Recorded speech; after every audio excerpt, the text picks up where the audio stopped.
cots for people that are first come, first served. Then we have yoga mats. And then if it really gets bad, we have chairs available for people, and we'll give them a blanket.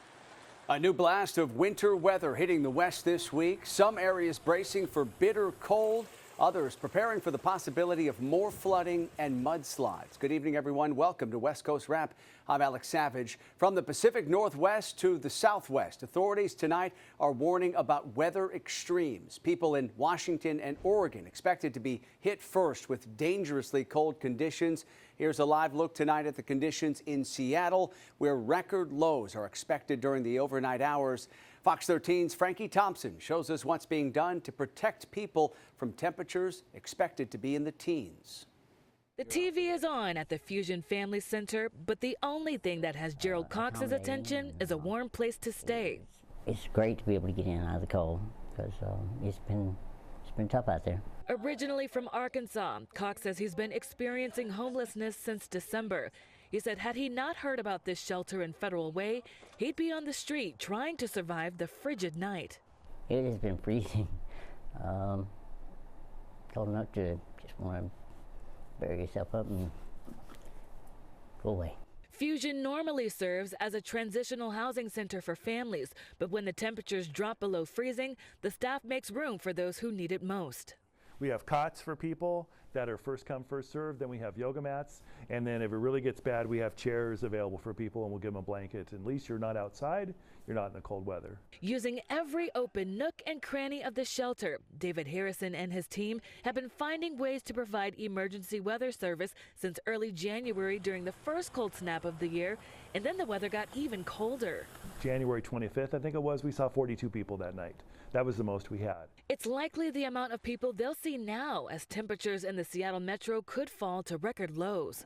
The normal person can't survive in temperatures like this all night long. They just can't. You've got to have some heat. But offering heat has stretched the Fusion team and their resources very thin, especially the past 4 weeks. Harrison said they've had to bring in temporary labor to fill in the burnout. The City of Federal Way has stepped up and given some additional dollars. We have reached out to the King County Regional Homeless Authority and asked for some additional funding from them also. Needed funding that will help the people Fusion serves, from military veterans to people with disabilities, even children. No one should be outside during this weather. Don't try and, well, I can gut it out for one night, I'll be okay. It's like, don't be outside. Find a warm place to spend the night.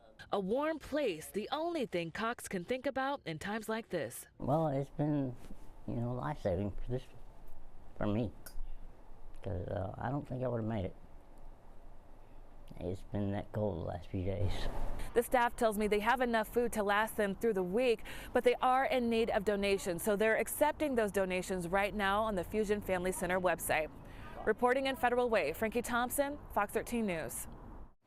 And let's head a little farther south in Oregon. Here is a live look at the conditions on Mount Hood tonight. Clearly, you can see a lot of snow piling up here, and at lower elevations, there's the potential for a mix of snow and freezing rain, and that is a big concern for authorities there in Oregon.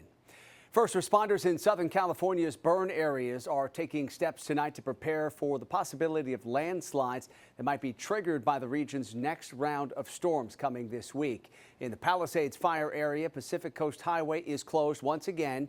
Last month, storms caused mudslides along the burn scars in that area. California Governor Gavin Newsom walked through neighborhoods in the Eaton fire zone near Altadena this afternoon, saying first responders are putting a focus on managing potential flooding and debris flows.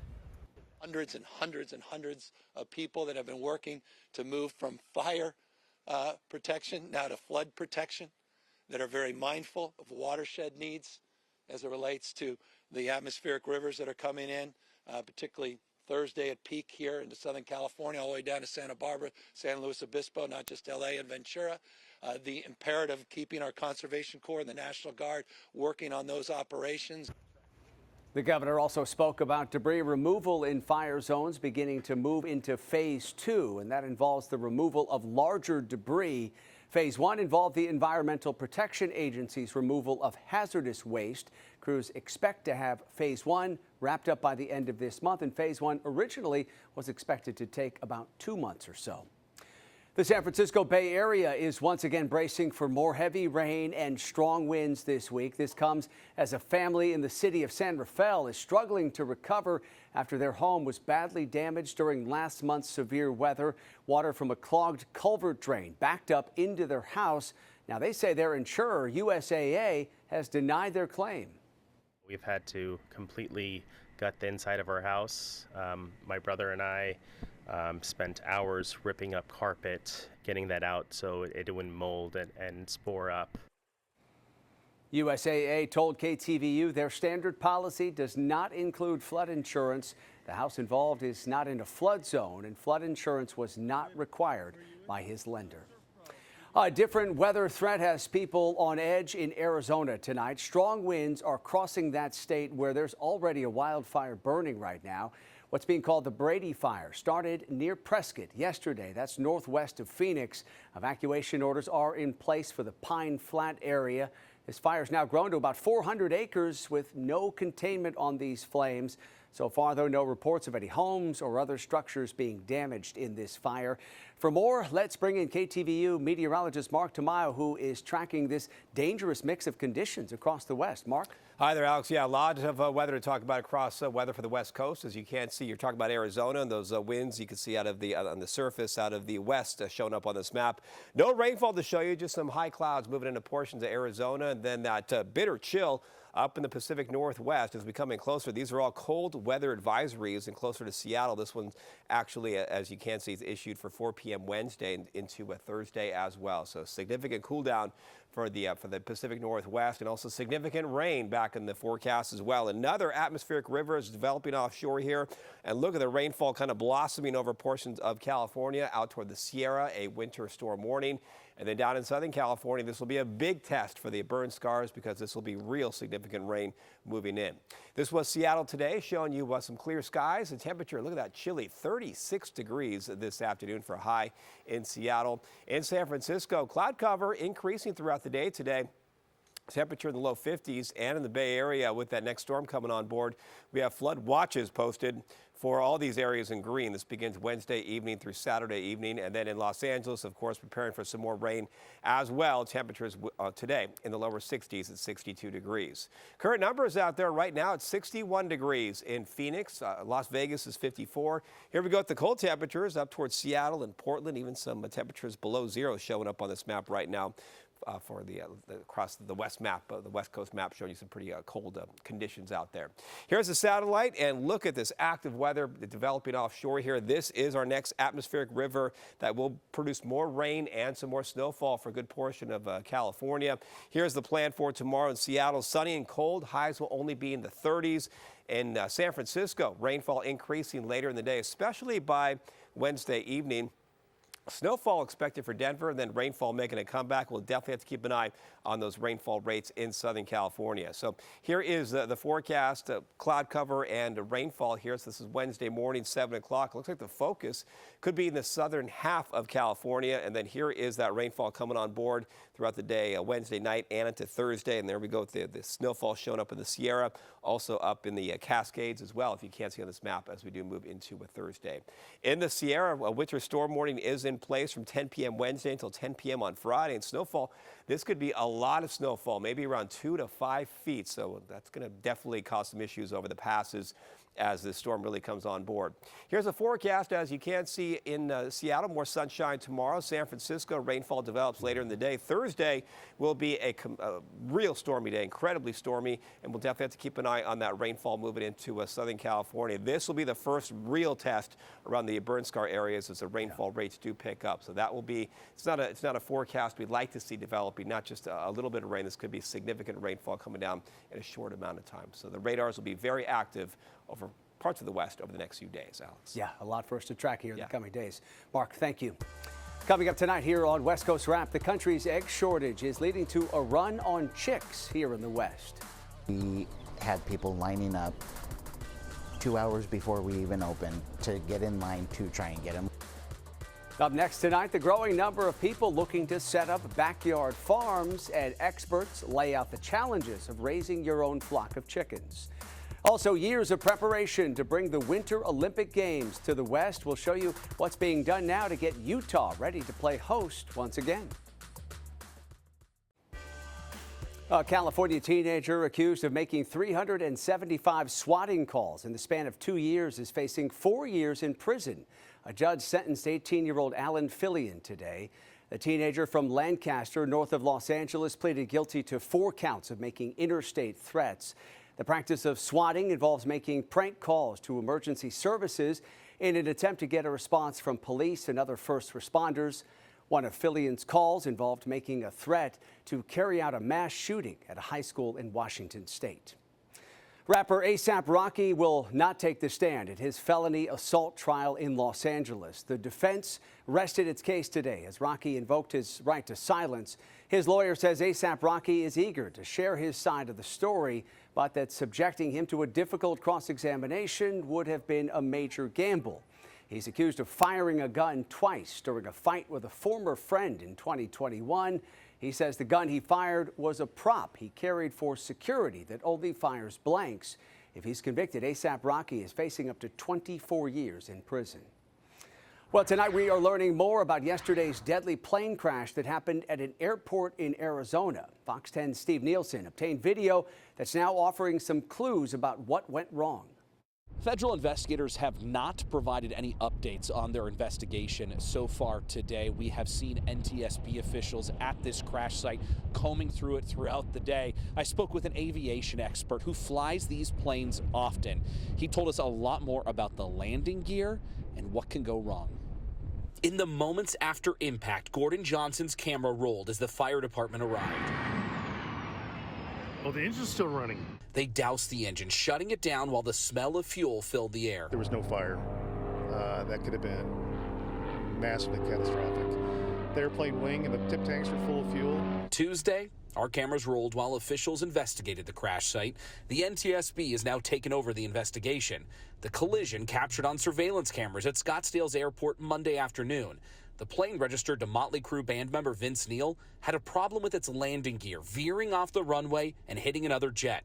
Neil was not on board. The pilot died. But I saw the gear get sheared off and tumbled behind the airplane. Gordon witnessed the crash. He once flew that same plane in 2005, brokering a sale.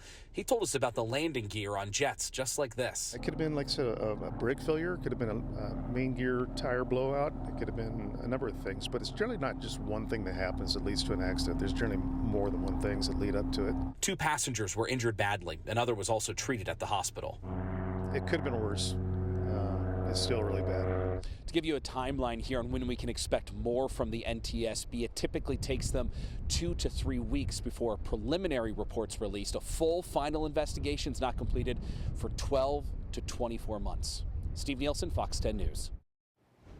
Tonight, a legal victory for the Arizona Republicans charged with signing a document falsely claiming that President Trump won the 2020 election in Arizona.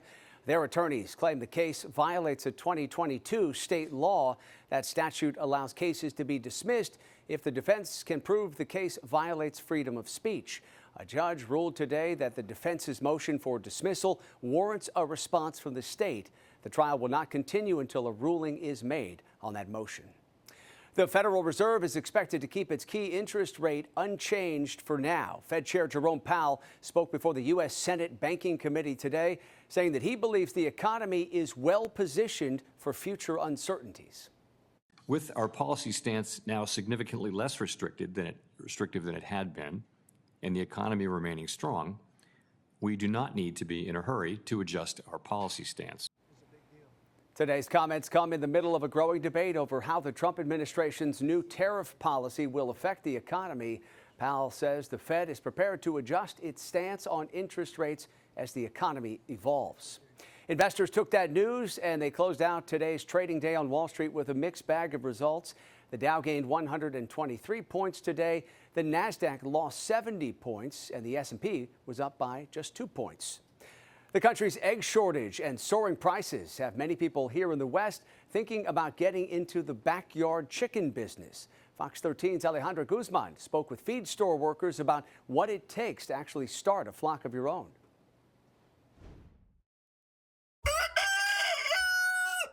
Walking into the Bothell Pet and Feed Supply, you're greeted by the earthy scent of grain and the unmistakable theme, chickens. What came first, the chicken or the egg? The chicken. The chicken.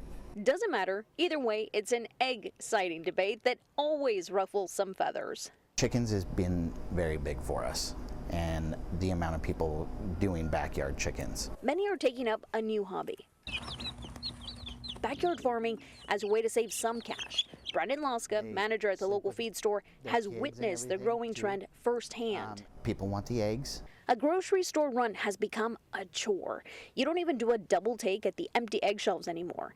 If you're lucky enough to find some, there's a limit to how many you can buy. Bird flu to blame for the lack of supply. This store has been selling chicks for the last 30 years. He says COVID boosted the backyard movement. We had people lining up 2 hours before we even opened to get in line to try and get them. In 2021, Brandon says he sold 1,000 chicks. This year, they expect another 1,000 to pass through their doors between March and April. Hopefully, maybe more, if we could get more, depending on how big the demand is for it. If you're a first-time flock owner, Brandon isn't worried. More waters, feeders. Once they get older, we have treats for them. The initial investment runs a total of about $160, chicks included, plus a starter kit and a cage, because you can't just get one chicken. I say to get 4. They are a flock animal. The hardest part is keeping them warm the first 4 months. After that, you're guaranteed straight from the coop eggs.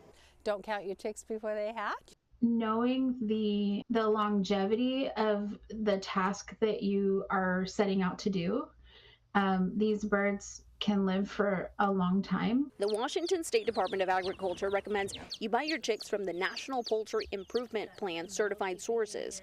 Bird flu is a major concern. So far, we've had 2 cases this year. At the end of January, a commercial chicken flock was confirmed positive in Franklin County, the largest impact felt in 2022 with 39 cases. While your backyard flock won't solve supply chain issues, you're guaranteed to have a steady source of fresh eggs. It's amazing the amount of people that do have chickens. And that was Fox 13's Alejandra Guzman reporting tonight. The U.S. Department of Agriculture has a safety checklist that you can follow if you're thinking about keeping a few chickens on your property. We have a link to that information up at our website, which is westcoastwrap.com. The World Health Organization says it's not getting information it needs about bird flu from the United States. It's pointing the blame at the Trump administration's freeze on communications from the NIH and the CDC. Communication is a challenge indeed. The traditional ways of contact have been cut.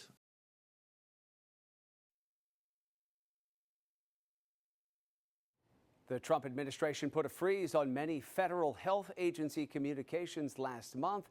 Since that time, a Health and Human Services spokesperson has said some of those communications are restarting.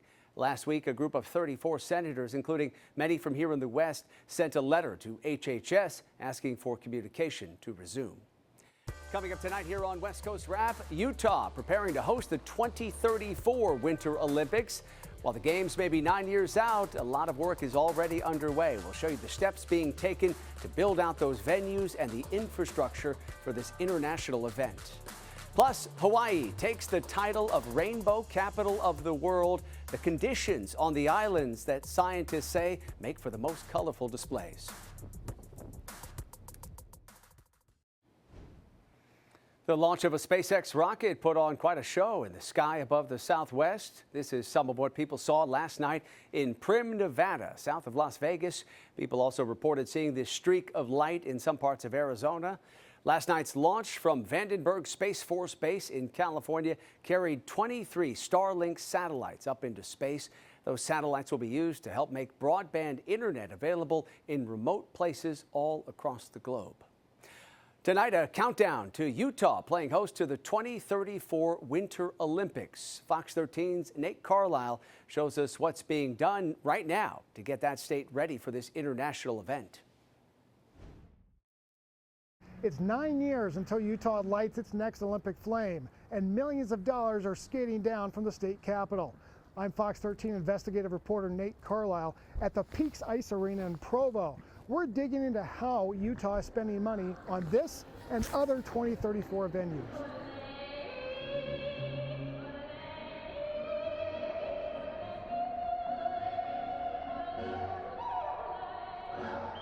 This is the side of the rink with the remodel of the bleachers coming all the way down to the NHL size there.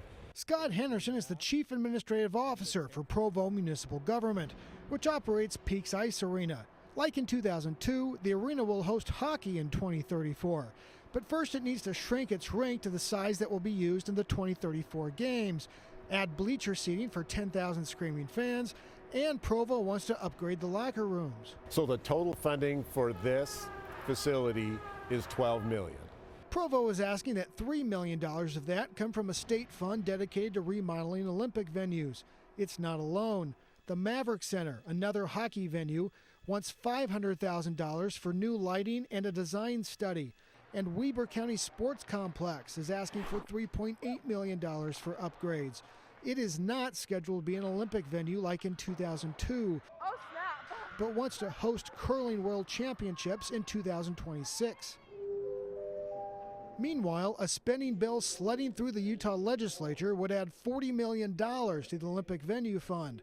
A state agency then awards money from the fund. I think the appropriateness comes down to whether the upkeep is going to be from state and local funds, taxpayer dollars, when the bid committee repeatedly told us that they would not be relying on state taxpayer dollars. Chase Thomas is the senior policy analyst at Alliance for a Better Utah. He'd prefer renovation costs be paid by the Utah Olympic Legacy Foundation, a nonprofit established after 2002.